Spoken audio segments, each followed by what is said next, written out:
살다 살다 이런 불경기는 처음이다. 요즘 시장이든 사무실이든 어디를 가나 이 말이 들립니다. 그런데 신기한 건 뉴스에 나오는 숫자는 정반대라는 겁니다. 지난 6월 30일 정부와 삼성전자, SK하이닉스, 엠코세 기업은 전남 서남권에 896조 원을 쏟아붓겠다는 양해각서에 서명했습니다. 정부는 이를 두고 우리나라 전체의 경제 지도를 새로 쓰는 수준이라고 했습니다. 역사상 최대 규모의 투자, 5년 만에 최고치로 오른 성장률 전망, 온 나라가 반도체 슈퍼사이클의 축포를 터뜨리고 있었습니다. 그런데 불과 한 달도 지나지 않은 7월 28일 코스피는 장중 10.84%나 폭락하며 6013.66에 마감했습니다. 사이드카와 서킷 브레이커, 그러니까 주가가 단기간에 급락할 때 시장의 충격을 완화하기 위해 매매를 일시적으로 멈추는 두 안전장치가 동시에 발동됐습니다. 국내 증시에서 서킷 브레이커가 발동된 건 2020년 3월 코로나19 팬데믹 충격 이후 처음이었습니다. 사람들은 이날을 블랙 화요일이라 불렀습니다. 같은 나라, 같은 산업을 두고 벌어진 이 두 장면, 한쪽에서는 사상 최대의 투자를 자축하고 다른 한쪽에서는 사상 최악의 폭락을 겪습니다. 대체 어느 쪽이 지금 한국 경제의 진짜 얼굴일까요? 기획재정부는 올해 성장률 전망치를 2.0%에서 3.0%로 끌어올렸습니다. 5년 만에 가장 높은 수치입니다. 지난달 반도체 수출은 전년보다 무려 178% 넘게 폭증하며 역대 두 번째로 많은 수출액을 기록했고요. 사상 최대, 역대급 호황 같은 말들이 매일같이 뉴스를 채웁니다. 하지만 같은 발표 자리에서 정부는 올해 일자리 증가 전망을 16만 명에서 15만 명으로 오히려 낮췄습니다. 성장률은 올라가는데 일자리 전망은 내려가는, 언뜻 보면 앞뒤가 맞지 않는 이 그래프. 이것이 바로 지금 한국 경제를 관통하는 가장 이상한 모순입니다. 이 모순은 단순히 통계표 안의 숫자 문제가 아닙니다. 대한민국 경제라는 거대한 엔진은 반도체라는 연료를 태우며 그 어느 때보다 힘차게 돌아가고 있지만 그 엔진이 뿜어내는 온기가 정작 평범한 이들의 삶으로는 흘러들어오지 않고 있는 건지도 모릅니다. 수출은 사상 최대인데 증시는 하루가 다르게 출렁이고 성장률은 오르는데 체감 경기는 여전히 싸늘한 이 묘한 불균형. 도대체 무엇이 이 간극을 만들고 있는 걸까요? 오늘 우리는 이 질문의 해답을 찾기 위해 세계와 한국을 관통하는 거대한 경제의 흐름을 세 갈래로 따라가 보겠습니다. 첫 번째는 미중 패권 전쟁과 지정학적 위기 속에서 한국이라는 배가 어디로 흘러가고 있는지 확인하는 일입니다. 두 번째는 반도체라는 화려한 간판 뒤에 숨겨진 우리 경제의 민낯이고요. 마지막으로 이 거대한 흐름이 결국 우리 각자의 하루와 지갑, 그리고 노후를 어떻게 바꿔놓고 있는지 짚어볼 것입니다. 복잡해 보이지만 사실 이 세 갈래는 서로 단단하게 이어져 있습니다.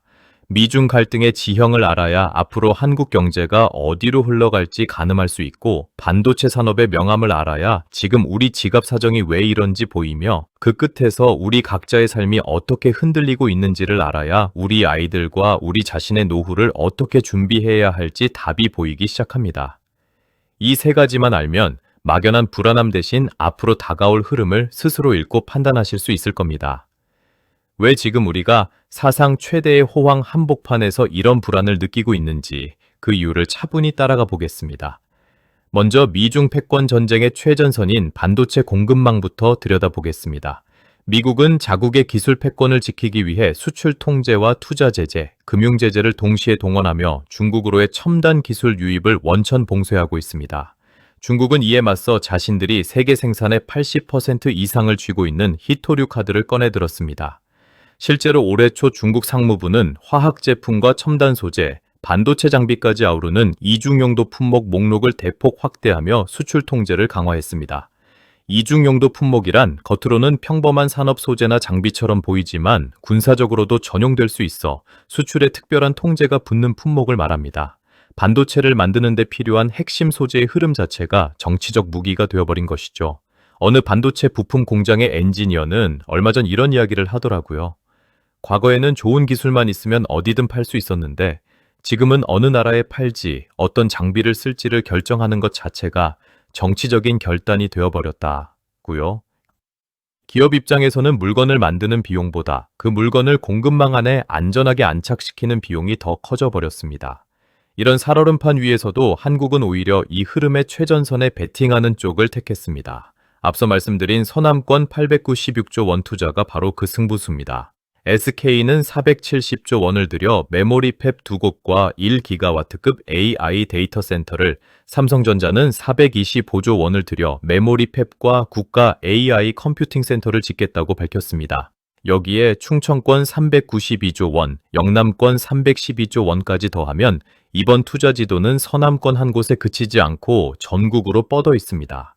미중이 갈라서는 이 위험한 틈새를 한국은 오히려 초격차 기술로 정면 돌파하려 합니다. 그런데 흥미로운 건 그날 발표 현장의 온도와 기업 공시의 온도가 서로 달랐다는 점입니다. 대통령은 현장에서 내가 최종 책임을 지겠다며 힘을 실었지만 같은 날 삼성전자와 SK하이닉스가 금융감독원에 낸 공시에는 이 투자 규모가 어디까지나 현재 시황에 근거한 장래 계획이며 시장 상황에 따라 바뀔 수 있다는 유보 문구가 따로 붙었습니다. 정치의 언어가 책임을 말할 때 시장의 언어는 조건을 얘기하고 있었던 셈이죠.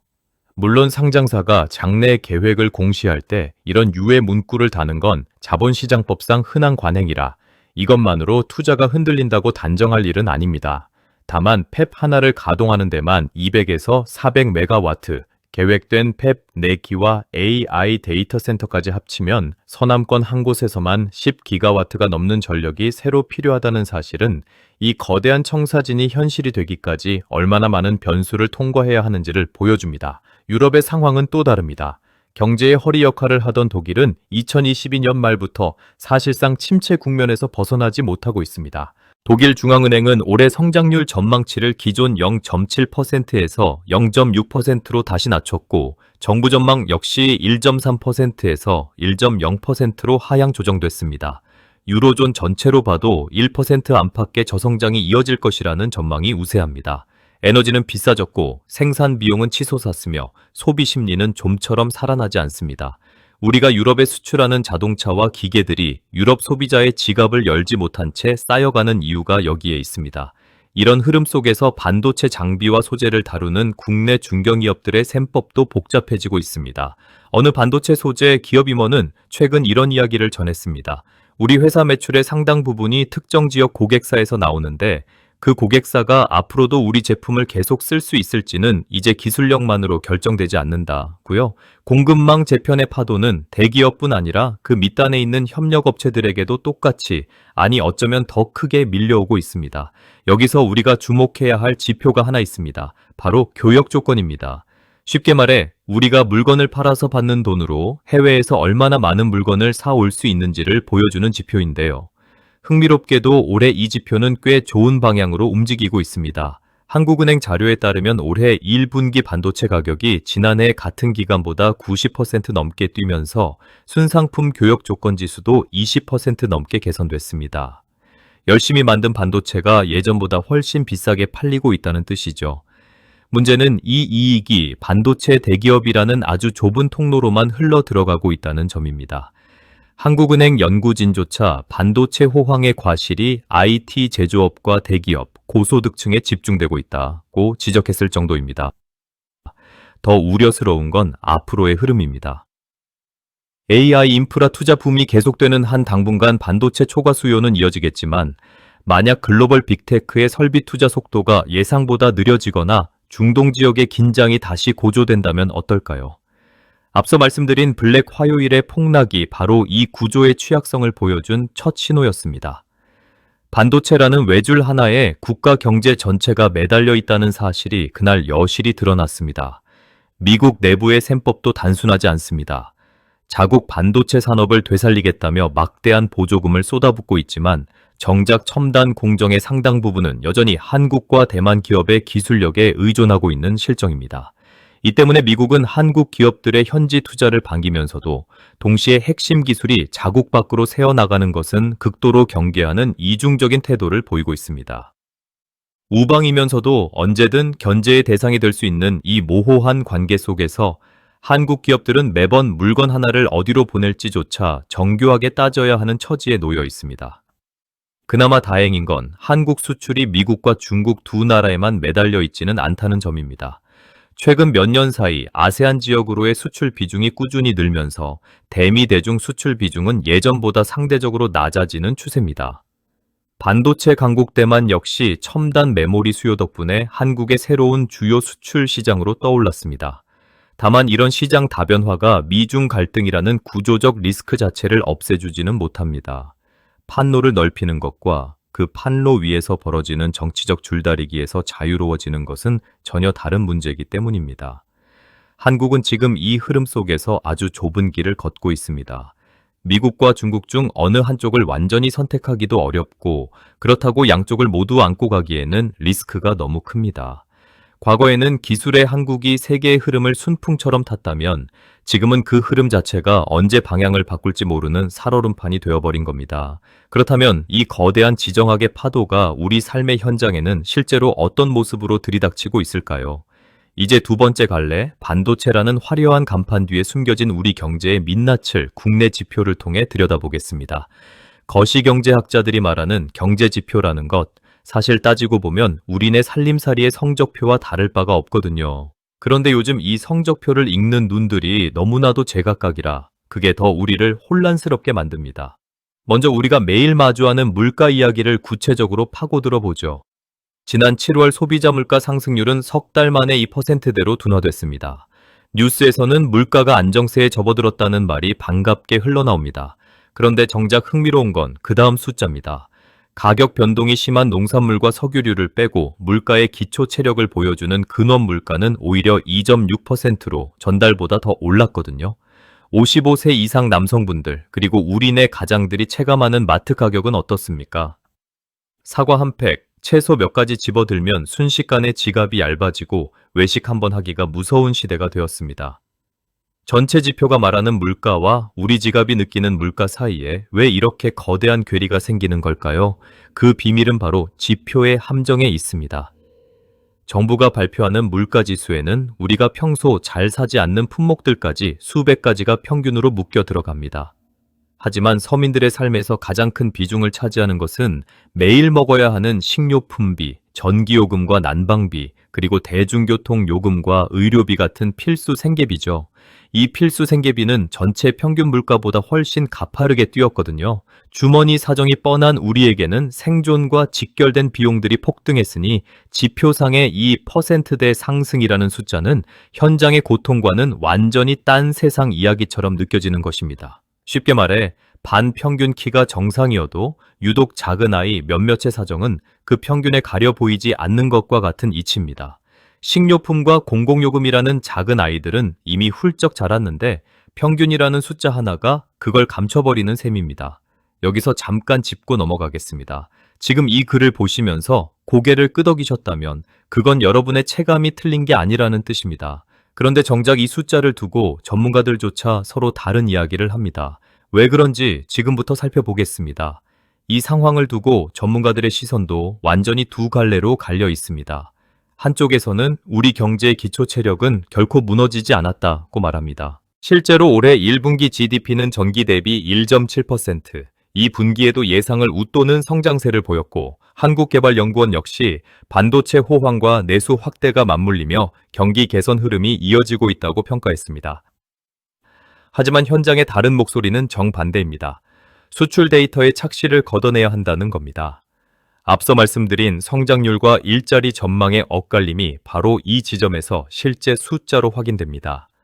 지난 6월 취업자는 전년보다 6만 3천 명 느는 데 그쳤고 제조업 취업자는 24개월째, 건설업 취업자는 26개월째 연속 감소하고 있습니다. 반도체가 벌어들이는 돈은 역대급인데 정작 그 돈이 만들어내는 일자리는 갈수록 줄어드는 기이한 풍경이 펼쳐지고 있는 것이죠. 이 불균형을 가장 적나라하게 보여주는 것이 바로 가계부채라는 뇌관입니다. 한국의 GDP 대비 가계부채 비율은 최근 수년간 조금씩 낮아지고는 있지만 여전히 주요국 가운데 5손가락 안에 들 만큼 높은 수준입니다. 이런 와중에 한국은행은 지난달 기준금리를 2.50%에서 2.75%로 3년 6개월 만에 다시 끌어올렸습니다. 수도권 집값과 가계부채라는 금융 불균형 위험을 잡기 위한 결정이었습니다. 신현송 한국은행 총재는 이번 한 번으로 끝내지 않을 수 있다는 신호도 함께 던졌습니다. 시장에서는 8월 말 회의에서 연속 인상 가능성이 거론되고 일부 증권사는 연말 기준금리가 3%까지 오를 수 있다는 전망까지 내놓고 있습니다. 은행에 내야 하는 이자는 다시 불어나는데 자산 가치는 예전처럼 치솟지 않고 있습니다. 빚을 내서 버티던 이들이 이제는 원금과 이자를 갚느라 일상적인 소비마저 줄이는 상황에 내몰리고 있습니다. 실제로 수도권에 아파트 한 채를 마련하며 대출을 받았던 40대 직장인 정 씨의 사례를 들어보면 이 부담이 더 선명해집니다.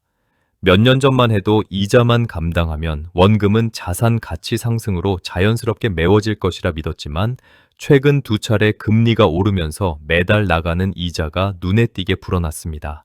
정 씨는 월급은 그대로인데 이자만 계속 느니 매달 통장 잔고를 보는 게 무서워졌다고 털어놓았습니다. 이런 가계가 한둘이 아니라는 게 문제입니다. 통계의 함정 얘기는 여기까지 하고 이제 그 함정이 만들어내는 결과 자체를 그려보겠습니다. 한국 경제를 거대한 항해를 하는 원양어선이라고 해봅시다. 지금 수출이라는 주력 엔진은 굉음을 내며 힘차게 돌아가고 있습니다. 겉보기에는 완벽한 항해를 하고 있는 것처럼 보이죠. 그런데 선실 아래 평범한 국민들이 타고 있는 거주 구역에는 지금 바닷물이 조금씩 차오르고 있습니다. 엔진이 돌고 있으니 배는 앞으로 나아가지만 그 안에서 승객들은 발목까지 찬 물을 퍼내며 불안에 떨고 있는 격입니다. 기업이 벌어들인 돈이 선실로 순환되지 않고 화물칸에만 쌓이고 있기 때문이죠. 이런 상황에서 정책을 쥐고 있는 이들은 딜레마에 빠집니다. 금리를 더 올려서 물가와 집값을 확실히 잡아야 할까요? 아니면 이미 한계에 다다른 서민들의 이자 부담을 덜어줘야 할까요? 한국은행 총재는 지난달 국회 업무보고에서 앞으로도 금리 인상 기조를 이어갈 필요가 있다고 밝혔지만 동시에 서민 경제에 미칠 충격도 만만치 않다는 걸 잘 알고 있을 겁니다. 이 진퇴양난의 복잡한 방정식 속에서 우리 개개인은 매일 아침 살아남기 위한 각계 전투를 벌이고 있는 셈입니다. 여기까지 따라오셨다면 이미 눈치채셨을 겁니다. 지금 우리가 겪는 문제는 물가 하나, 금리 하나만의 문제가 아니라는 것을요. 지정학은 흔들리고 성장률과 일자리는 서로 다른 곳을 가리키고 가계부채라는 뇌관은 여전히 살아있습니다. 그런데 혹시 어디서 많이 본 장면인데? 라는 생각 안 드셨나요? 그 위화감은 틀리지 않았습니다. 한국 경제는 지금과 똑같은 표정을 지은 적이 그것도 2번이나 있습니다. 여러분은 어느 시기가 먼저 떠오르시나요? 지금부터 그 데자뷰의 정체를 함께 파헤쳐 보겠습니다. 지금 이 흐름, 묘하게도 예전 어느 시기의 상황과 아주 깊은 곳에서 닮아 있습니다. 거시경제 지표가 사상 최대를 가리키고 대기업들은 세계 무대에서 연일 신기록을 써 내려가며 온 나라가 화려한 성장의 창에 취해 있던 그 시절 말입니다. 겉으로는 모든 것이 완벽해 보였지만 그 화려한 조명 뒤편에서는 아무도 입 밖에 내지 못하는 거대한 부채와 거품이 조용히 쌓여가고 있었습니다. 그때 과연 무슨 일이 있었던 걸까요? 시간을 거슬러 올라가 보면 대한민국 경제가 비약적인 성장을 이루며 세계를 놀라게 했던 1980년대 후반과 1990년대 중반의 풍경이 선명하게 겹쳐집니다. 당시 한국은 올림픽을 개최하고 선진국 반열에 올랐다는 자부심에 가득 차 있었습니다. 기업들은 대출을 받아 공장을 무리하게 확장했고 국민들은 성장은 계속될 것이라는 믿음 속에서 자산을 불려나갔습니다. 당시 한 대기업 기획조정실에서 근무했던 어느 간부의 회고를 들여다보면 그때의 분위기는 지금과 놀라울 정도로 판박이었습니다. 그때는 우리가 세계 최고가 될 줄 알았고 환율이나 금리 같은 것이 지표의 경고음은 다가올 폭풍에 비하면 아무것도 아니었다는 것이죠.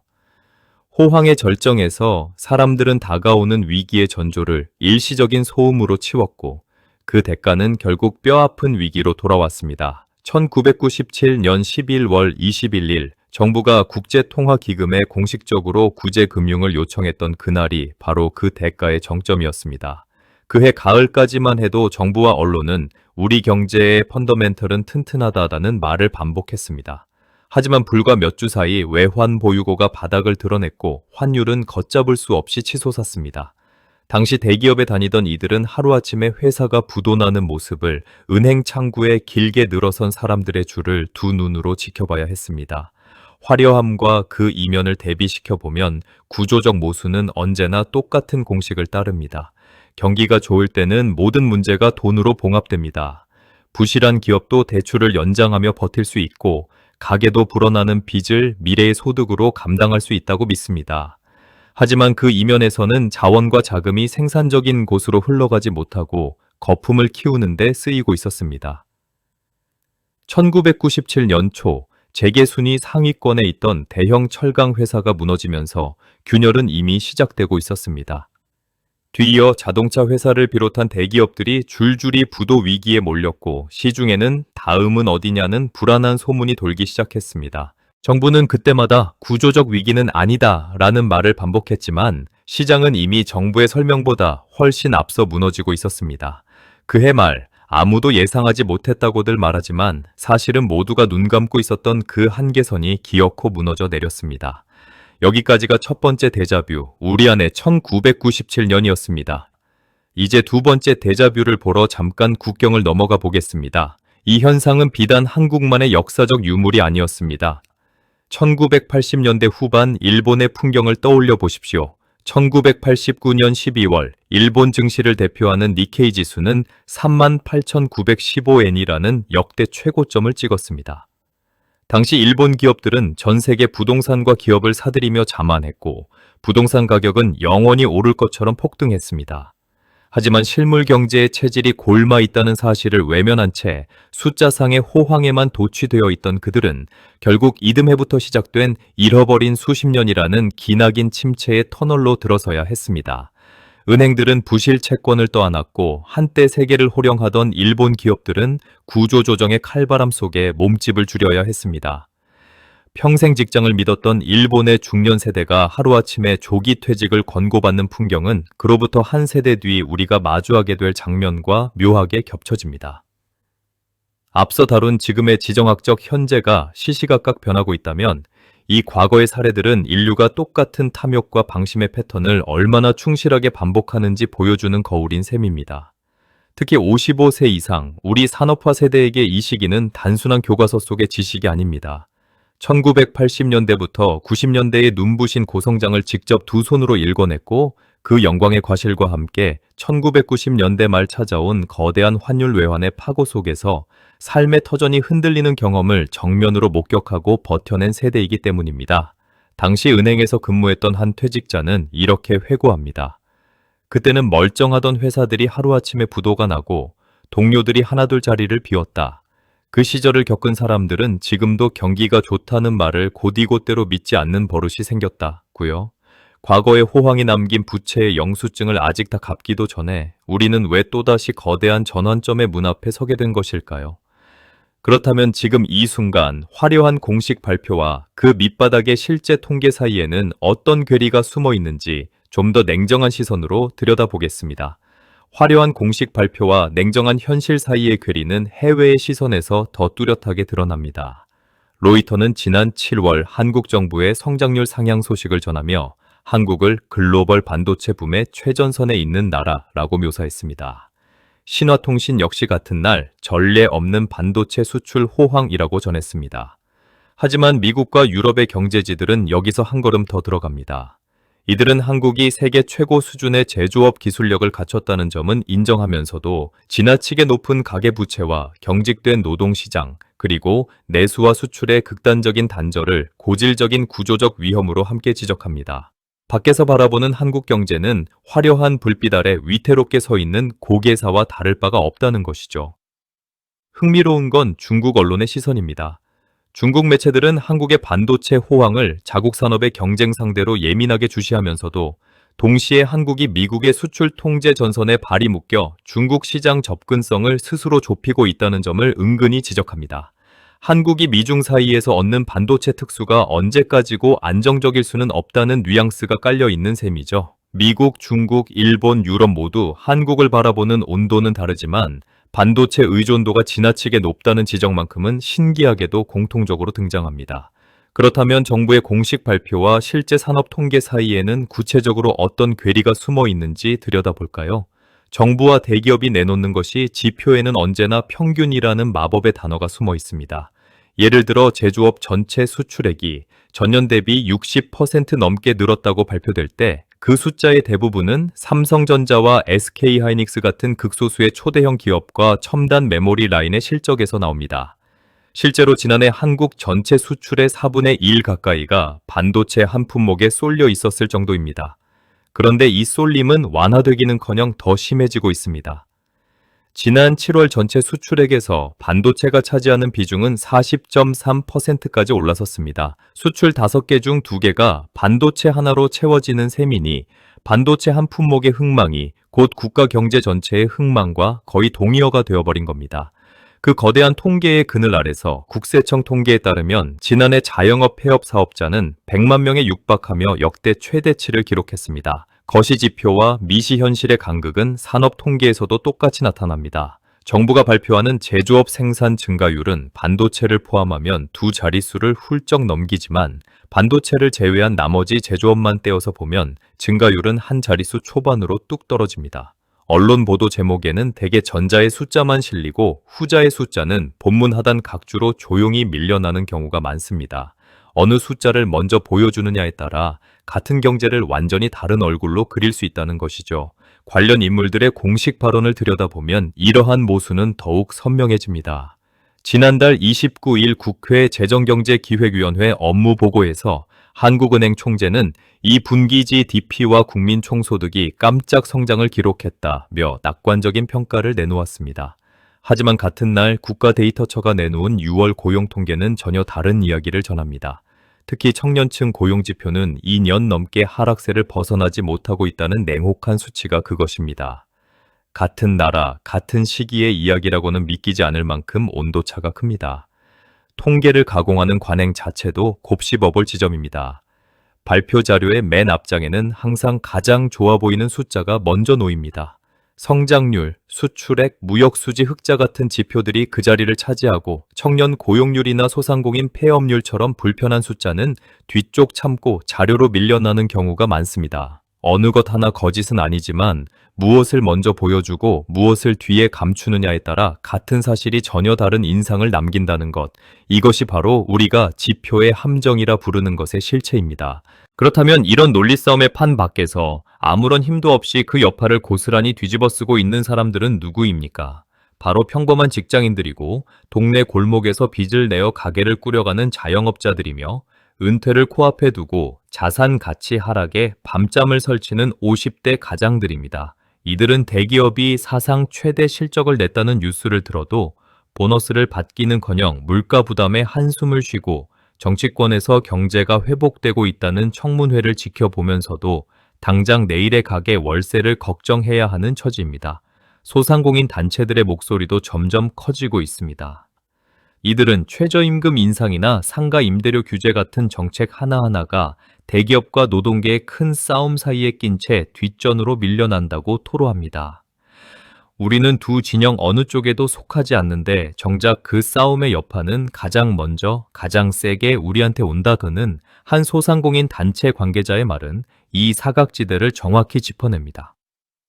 실제로 매년 여름 반복되는 최저임금 협상 테이블만 봐도 경영계는 자영업자와 중소기업의 지불 여력을 근거로 동결이나 최소 인상을 요구하고 노동계는 물가 상승률을 감안한 실질임금 보전을 요구하며 팽팽한 줄다리기를 벌입니다. 정작 그 협상장 밖에서는 저마다 다른 셈법을 가진 사람들이 그 결과를 초조하게 기다리고 있습니다. 실제로 서울의 한 골목에서 작은 부품 가공소를 운영하는 60대 사장님의 이야기를 들어보면 가슴이 먹먹해집니다. 대기업 발주 물량은 줄어들지 않았는데 원자재 가격과 인건비가 계속 오르는 동안 납품 단가는 수년째 제자리입니다. 거래처에 단가 인상을 요구하면 그럼 다른 공장에 넘기겠다는 차가운 대답만 돌아올 뿐입니다. 대기업과 정부 그리고 거대 경제 진영이 서로 누구의 책임이며 어떤 정책이 옳은지 목소리를 높이는 동안 힘없는 하청업체 사장님은 오늘도 은행 대출 연장 서류를 들고 한숨을 쉽니다. 윗물은 서로 싸우느라 정신이 없고 아랫물은 그 싸움의 파도에 밀려 바닥을 드러내고 있다는 것. 이것이 지금 이 대립 국면에서 우리가 발견하는 진실입니다. 그렇다면 이 조용한 침식은 대체 어디서, 어떤 방식으로 한꺼번에 터져 나왔을까요? 이제 그 전환점과 연쇄 반응 속으로 들어가 보겠습니다. 바로 지난 7월 28일, 그 블랙 화요일이 첫 번째 신호였습니다. SK 하이닉스의 이 분기 영업이익이 시장 기대치를 밑돌았다는 소식이 방아쇠가 됐지만 사실 그날 하루에 여러 악재가 한꺼번에 겹쳤습니다. 같은 시기 중국 메모리 반도체 기업의 증시 상장으로 중국의 추격이 새삼 부각됐고 미국에서는 AI 관련 기업들의 순환 출자 의혹까지 불거지며 반도체주 전반이 흔들리던 참이었습니다. SK 하이닉스 주가는 14%대까지, 삼성전자도 8% 가까이 빠졌습니다. 로이터는 이날의 폭락을 두고 한국 경제가 AI 칩 수요 붐에 힘입어 최고 성장률을 기록할 것으로 전망됐지만 정작 그 동전의 뒷면에서는 수출과 증시가 반도체 사이클에 극도로 취약하다는 사실이 함께 드러났다고 짚었습니다. 정작 아이러니했던 건 바로 이날 한국은행이 발표한 소비자 심리 지수는 오히려 석 달 연속 개선되며 3년 내 최고 수준을 찍었다는 점입니다. 증시는 무너지는데 소비자들의 체감 심리는 나쁘지 않았다는 이 엇박자야말로 지금 한국 경제가 겪는 괴리를 가장 압축적으로 보여주는 장면일지도 모릅니다. 그리고 며칠 뒤인 8월 6일, 이번엔 미국 반도체 기업들의 실적 전망이 시장 기대치를 밑돌았다는 소식이 다시 태평양을 건너왔습니다. 삼성전자는 하루 만에 6% 넘게, SK 하이닉스는 10% 넘게 빠지며 코스피 전체가 4% 넘게 밀렸습니다. 열흘 남짓한 사이에 같은 패턴의 충격이 두 번 반복됐다는 것, 이것이 바로 지금 이 구조가 얼마나 취약한지를 말해줍니다. 증권가에서 오래 일한 한 애널리스트는 이 상황을 두고 이렇게 표현했습니다. 실적 자체가 나쁜 게 아니라 시장이 너무 높은 기대치를 미리 반영해 놓았던 것이라고요. 실제로 시장에서는 공식 실적 전망치, 이른바 컨센서스보다도 한참 높은 눈높이가 이미 형성돼 있었다는 이야기가 나옵니다. 반도체 가격이 계속 오를 것이라는 전제 위에 쌓아 올린 주가는 그 전제가 조금만 흔들려도 크게 출렁일 수밖에 없는 구조였습니다. 개인 투자자들 사이에서는 오를 줄 알고 들어갔는데 이렇게 흔들릴 줄은 몰랐다는 반응이 이어졌고 실제로 변동성이 커지자 주식 투자 자체를 접겠다는 개인 투자자들의 이탈도 눈에 띄게 늘었습니다. 붕괴는 언제나 예고 없이 찾아오는 것처럼 보이지만 사실은 관행적 낙관이 만든 거대한 대미 임계점을 넘는 순간 터져 나옵니다. 이번 흔들림의 전환점은 어디였을까요? 그것은 저금리 시대에 우후죽순으로 실행됐던 부동산 프로젝트 파이낸싱, 이른바 브릿지론이 고금리와 공사비 급등의 벽에 부딪혀 본 PF로 전환되지 못하고 표류하기 시작한 시점이었습니다. 브릿지론은 공사를 본격적으로 시작하기 전 땅을 사들이는 데 필요한 자금을 미리 끌어다 쓰는 당이 대출이고 본 PF는 공사가 실제로 시작될 때 은행 등에서 받는 정식 장기 대출을 말합니다. 신용평가사 집계에 따르면 경매나 공매로 넘어간 부동산 개발 사업장의 채권 잔액만 10조 6천억 원에 달하는데 이 중 구할 가까운 9조 1천억 원이 착공조차 못해본 브릿지론 단계에서 멈춰서 있습니다. 건물을 올리겠다고 빌린 돈은 높은 금리 장벽에 막혀 이자도 갚지 못하는 악성 부채로 변했습니다. 이 여파는 곧바로 금융권으로 번졌습니다. 저축은행은 고금리 브릿지론과 중후순위 PF에 깊이 노출돼 있고 증권사는 PF 채권 유동화 구조의 핵심 참여자입니다. 특히 서울과 지방 저축은행 간의 건전성 격차가 뚜렷하게 벌어지면서 지역 간 금융 양극화라는 새로운 뇌관까지 자라나고 있습니다. 지방의 한 중견 건설사는 착공을 앞두고 있던 사업장의 브릿지론 만기가 다가오자 본 PF로 전환하지 못한 채 결국 사업을 접어야 했습니다. 이런 사업장이 하나둘 늘어날 때마다 그 밑에서 하도급을 받던 지역 건설 인력과 자재 업체들의 일감도 함께 사라집니다. 도심 한복판의 공사 현장이 몇 달째 멈춰서 있는 모습은 이제 지방 도시 어디서나 볼 수 있는 익숙한 풍경이 되어버렸습니다. 이 연쇄 반응은 한 영역의 문제가 어떻게 다른 영역으로 전이되는지를 아주 적나라하게 보여줍니다. 첫째, 부동산 부실이 저축은행과 증권사의 부실로 이어집니다. 둘째, 그 금융 부실이 다시 대출 회수 압박으로 이어지며 중소건설사와 자재업체에 자금줄을 조입니다. 은행들은 리스크를 줄이기 위해 기존 대출을 조기에 회수하려 들고 돈줄이 마른 기업은 인력을 줄입니다. 앞서 짚어드린 건설업과 제조업의 연속된 고용 감소가 바로 이 연쇄 반응의 결과물입니다. 이것이 바로 우리가 겪고 있는 불안의 실체이자 멈추지 않는 연쇄 반응의 과정입니다. 특히 눈여겨봐야 할 것은 자산 변동성과 고용 없는 성장의 결합입니다. 반도체를 팔아 벌어들인 달러는 여전히 기록적인데 왜 우리 일자리는 늘지 않을까요? 정부 스스로도 이 답을 알고 있습니다. 대기업이 첨단 공정을 자동화하고 글로벌 공급망의 리스크를 피하기 위해 해외 현지 생산을 늘리면서 국내 생산 현장에서 사람이 들어설 자리는 점점 줄어들고 있습니다. 기술은 발전하고 생산성은 높아졌는데 정작 그 현장에서 일할 사람은 갈 곳을 잃어가는 아이러니. 이것이 이 연쇄 반응의 끝자락에서 우리가 마주하고 있는 한국 경제의 민낯입니다. 위기는 한순간에 터지는 폭발이 아니라 차곡차곡 쌓아온 방심과 잘못된 판단이 연쇄적으로 고리를 끊어내는 과정입니다. 그런데 이 거대한 변화의 소용돌이 속에서 정작 그 무게를 온몸으로 견뎌내고 있는 것은 누구일까요?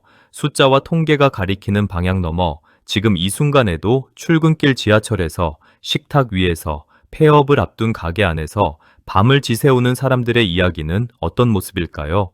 데이터와 지표, 연쇄 반응 같은 거창한 단어들 뒤에는 매일 아침 거울을 보며 한숨을 삼키는 우리 이웃들의 얼굴이 있습니다. 지금부터는 숫자보다 먼저 그 사람들의 하루를 이야기해 보려 합니다. 서울 변두리의 한 다세대 주택. 50대 가장인 박 과장은 20년 넘게 다닌 직장에서 명예퇴직 권고를 받고 집으로 돌아오던 날 평소처럼 지하철역 근처 순댓국집에 들렀습니다. 메뉴판 가격이 훌쩍 오른 것을 보고 그는 결국 소주 한 병을 시키지 못했습니다. 아내가 잠든 사이 식탁에 앉아 카드 고지서를 뒤적이며 그는 어떻게 이 사실을 알릴지 고민했습니다. 지난달보다 훌쩍 오른 관리비에 아이들 학원비에 매달 꼬박꼬박 나가는 대출 이자까지. 그가 느꼈을 무게감은 국가의 성장률 따위와는 비교할 수 없는 거대한 절망이었을 겁니다. 그에게 반도체 수출이 역대 최대를 기록했다는 뉴스는 남의 나라 이야기보다 더 먼 곳의 소음일 뿐입니다. 박 과장은 얼마 전까지만 해도 회사 동료들과 점심을 먹으며 비슷한 이야기를 나눴습니다. 옆자리 후배는 회사 실적은 역대 최고라는데 왜 내 월급만 그대로냐며 웃음 섞인 하소연을 했고, 맞은편에 앉은 선배는 그러게 말이다. 뉴스 보면 남의 나라 이야기 같다며 씁쓸하게 고개를 끄덕였습니다. 통장에 찍히는 숫자와 뉴스에 나오는 숫자가 서로 다른 나라 이야기를 하고 있다는 것이죠. 청년들의 현실은 또 다른 얼굴을 하고 있습니다. 지난 6월 기준 청년층 고용률은 43.9%로 무려 26개월째 연속 하락하고 있습니다. 같은 달 청년 취업자는 1년 전보다 19만 7천 명이나 줄었고 청년 실업률은 7.0%까지 올랐습니다. 더 아픈 숫자는 통계에 잘 잡히지 않는 곳에 있습니다. 아예 구직을 포기해버린 이른바 구직 단념자가 35만 6천 명으로 1년 전보다 또 늘었거든요. 취업을 포기했으니 실업률에는 잡히지도 않는 숫자 뒤에 숨은 좌절입니다. 그런데 구직 단념자와는 또 다른 범주가 하나 더 있습니다. 바로 쉬었음 청년입니다. 질병도 육아도 뚜렷한 이유도 없이 그냥 쉬고 있다고 답한 청년들인데 최근 조사에서 전체 쉬었음 인구 가운데 15% 넘게가 이 청년층이었습니다. 구직조차 시도하지 않고 아예 노동시장 밖으로 발을 뺀 이들이 늘고 있다는 뜻이죠. 청년층의 이런 고용 부진이 역대 최장 기록은 아직 아닙니다. 2004년부터 2005년 사이에는 청년 고용률이 무려 51개월, 취업자 수는 62개월 연속 줄어든 적이 있습니다. 다만 지금의 하락세도 그때와 같은 방향으로 벌써 2년 넘게 이어지고 있다는 게 문제입니다. 정부 통계 당국자조차 반도체 중심의 수출 호황이 다른 산업의 고용을 끌어올리는 효과로 이어지지 못하고 있다고 인정했을 정도입니다. 서울 노량진의 한 고시원에 사는 취업준비생 이 씨는 매일 아침 스터디 카페로 출근하듯 향합니다. 대기업은 AI 도입으로 신입 채용 문을 좁히고 있고 중소기업은 인건비 부담에 채용을 주저합니다. 지난달에도 서류에서만 3번 떨어진 그는 괜찮은 일자리는 갈수록 줄고 그 자리를 배달이나 단위 알바가 채우고 있다고 담담하게 말했습니다. 여기서 잠깐 화면을 정리해 보겠습니다. 지금까지 우리는 명예퇴직을 앞둔 50대 박 과장, 그리고 문을 두드려도 열리지 않는 20대 이 씨를 봤습니다. 세대는 다르지만 이들이 겪는 감정은 놀랍도록 닮아 있습니다. 그렇다면 평생 가게 하나를 지키며 노후를 준비해온 세대는 어떨까요? 이들의 이야기는 조금 다른 결로, 하지만 결국 같은 결론으로 향합니다. 노후를 준비해야 할 자영업자들의 상황은 더욱 절박합니다. 인천에서 15년 동안 국수집을 운영해온 60대 최 씨는 올해 초 결국 가게 문을 닫았습니다. 국세청 집계에 따르면 올해 상반기 자영업 폐업 건수는 62만 4천 건으로 관련 통계를 집계하기 시작한 1990년 이래 방위 기준 최고치를 기록했습니다. 전년 동기보다 14.7%나 늘어난 수치입니다. 같은 기간 새로 창업한 사업자는 47만 3천 건에 그쳤습니다. 가게 10곳이 문을 여는 동안 13곳 넘게 문을 닫은 셈입니다. 심지어 이 수치는 코로나가 가장 혹독했던 2022년 상반기보다도 많습니다. 실제로 소상공인 10명 중 7명 넘게 지금이 코로나 때보다 더 힘들다고 답했다는 조사 결과도 있습니다. 그때는 그나마 재난지원금과 대출 만기 연장 같은 정부 지원이 있었지만 지금은 그런 버팀목마저 없다는 게 다른 점입니다. 숫자를 조금 더 들여다보면 최 씨 같은 자영업자들이 왜 벼랑 끝에 몰렸는지가 더 선명해집니다. 올해 2분기 말 기준 자영업자 대출은 1,095조 원을 넘어섰습니다. 국내 전체 금융권 대출의 28.5%, 그러니까 우리나라 대출금의 거의 3할이 자영업자에게 흘러가 있다는 뜻입니다. 문제는 이 빚을 갚지 못하는 속도입니다. 취약 자영업자의 연체율은 2022년 2분기 4.93%에서 올해 1분기 12.68%로 3년도 안 되는 사이에 3배 가까이 뛰었습니다. 특히 최 씨처럼 60대 이상인 고령 자영업자는 전체 자영업자의 41%가 넘는데 이들이 짊어진 금융부채는 2015년 96조 원에서 올해 1분기 405조 원으로 10년 남짓 만에 4배 넘게 불어났습니다. 젊어서 시작한 가게를 은퇴 없이 붙들고 있다가 노후 자금은커녕 빚만 떠안은 채 폐업하는 어르신들이 그만큼 많다는 뜻입니다. 폐업 사유 1위는 매출 부진, 2위는 인건비와 임대료 부담, 3위는 대출 상환 압박이었습니다. 최 씨의 사연도 이 통계와 정확히 일치합니다. 손님은 그대로인데 재료비랑 임대료만 계속 올랐다는 그의 말은 통계 뒤에 숨은 수십만 명의 목소리를 대변합니다. 실제로 최근 창업 후 3년 내 생존율은 30%대로 떨어졌는데 이는 통계 작성 이래 처음 있는 수치라고 합니다. 그나마 안전하다고 여겨지던 프랜차이즈 외식업조차 예외가 아닙니다. 지난해 프랜차이즈 외식 가맹점의 폐점률도 전년보다 더 올랐습니다.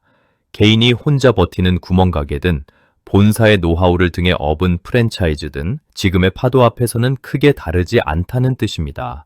중소제조업체들의 사정도 별반 다르지 않습니다. 경기 남부에서 자동차 부품을 만드는 한 중소기업 대표는 최근 은행 지점을 찾아 대출 만기 연장을 상담했습니다.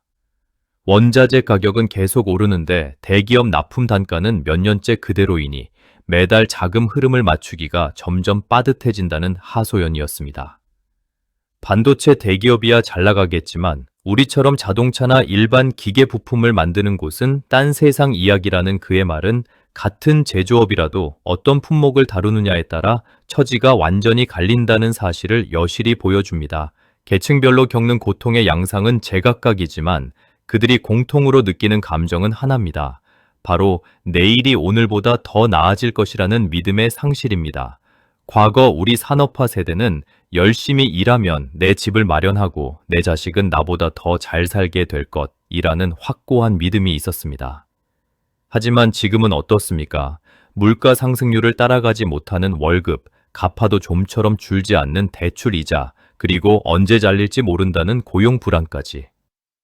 성장이 멈춘 것이 아니라 성장의 과실이 나를 비껴가고 있다는 사실을 깨닫는 순간 사람들은 경제라는 거대한 시스템 자체에 대한 신뢰를 잃어버리게 됩니다. 지역 간의 격차 또한 더욱 잔인해졌습니다.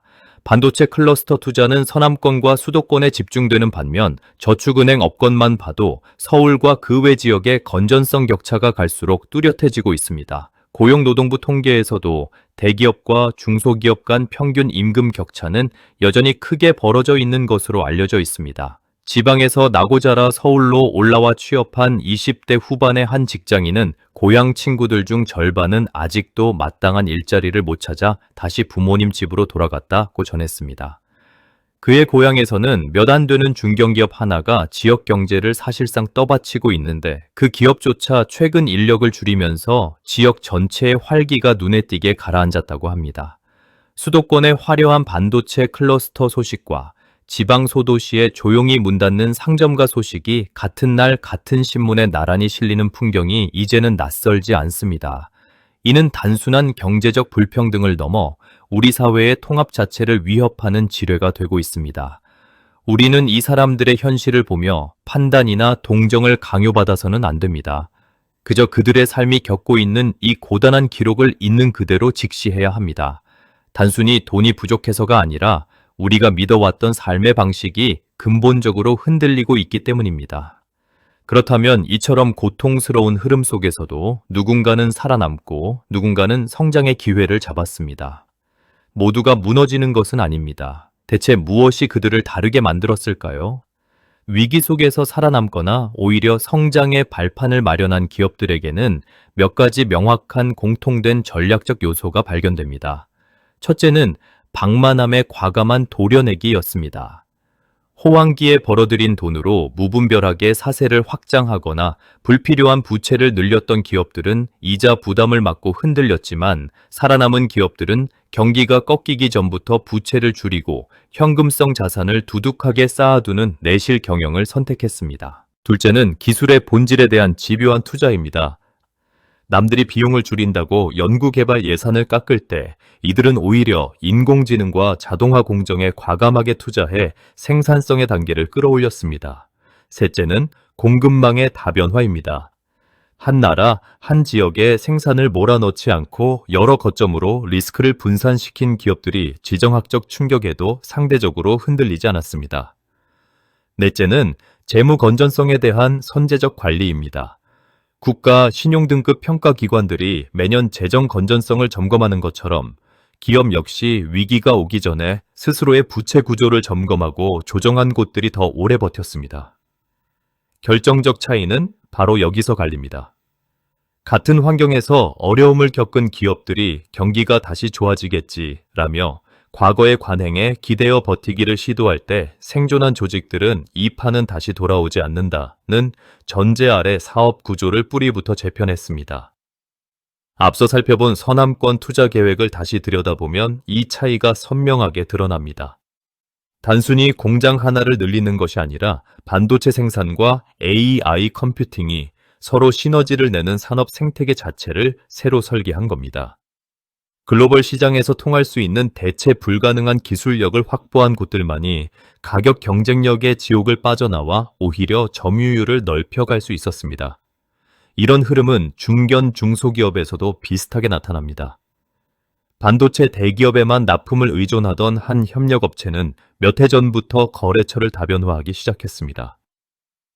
대기업 발주가 줄어드는 시기에도 다른 산업군 고객사에서 매출을 메울 수 있었던 덕분에 동종 업계 경쟁사들이 줄줄이 힘들어하는 와중에도 비교적 안정적으로 버틸 수 있었습니다. 달걀을 한 바구니에 담지 말라는 말이 회사를 운영해보니 정말 맞는 말이더라는 이 업체 대표의 말은 위기 앞에서 살아남은 이들의 공통된 교훈을 압축적으로 보여줍니다. 기업만의 이야기는 아닙니다. 개인 차원에서도 비슷한 갈림길이 있었습니다. 수도권 제조업체에서 15년째 일하고 있는 40대 직장인 김 씨는 몇 해 전부터 월급의 일정 비율을 예금과 채권 같은 안전자산에 꾸준히 나눠 담아왔습니다. 반도체 회사 다니는 친구들 성과금 얘기 들으면 솔직히 부럽긴 했다. 그래도 남의 호황을 보고 내 소비나 대출을 늘리진 않았다는 게 그의 원칙이었습니다. 최근 금리가 오르고 주변 동료들이 이자 부담에 시달리는 걸 지켜보면서 그는 몇 년 전 세운 그 담백한 원칙이 결국 가장 확실한 방어막이었다는 걸 새삼 실감하고 있다고 말합니다. 이 흐름 속에서 한국을 대표하는 기업들의 행보는 우리에게 깊은 울림을 줍니다. 삼성, SK, 엠코 같은 기업들은 지금 미중 패권 전쟁의 최전선이자 글로벌 공급망 재편의 거대한 압박 속에서 매 순간 피를 말리는 선택을 강요받고 있습니다. 이들은 생산 거점을 서남권과 충청권, 영남권으로 다변화하고 지정학적 리스크를 실시간으로 점검하며 전통적인 제조업의 틀을 넘어 소프트웨어와 인공지능을 결합하는 대전환을 시도하고 있습니다. 정부의 역할 역시 이번 흐름에서 눈여겨볼 지점입니다. 서남권 투자 발표 당시 정부는 전력과 용수 같은 기반 시설 구축 비용을 최대 전액 지원하고 인허가 절차도 대폭 단축하겠다고 밝혔습니다. 대통령이 직접 현장을 찾아 반도체 특별위원회를 설치하겠다고 언급한 것도 이런 맥락입니다. 다만 이 투자가 완전히 자리 잡기까지는 상당한 시간이 걸립니다. 팹 하나를 가동하는 데 필요한 전력만 수백 메가와트에 달하는 만큼 전력망과 공업용수 같은 기반 시설이 먼저 갖춰져야 하기 때문입니다. 화려한 투자 발표와 그것이 실제 일자리와 지역 경제로 이어지기까지의 시차, 그 사이의 간극을 어떻게 메우느냐가 앞으로 몇 년간의 숙제로 남아 있습니다.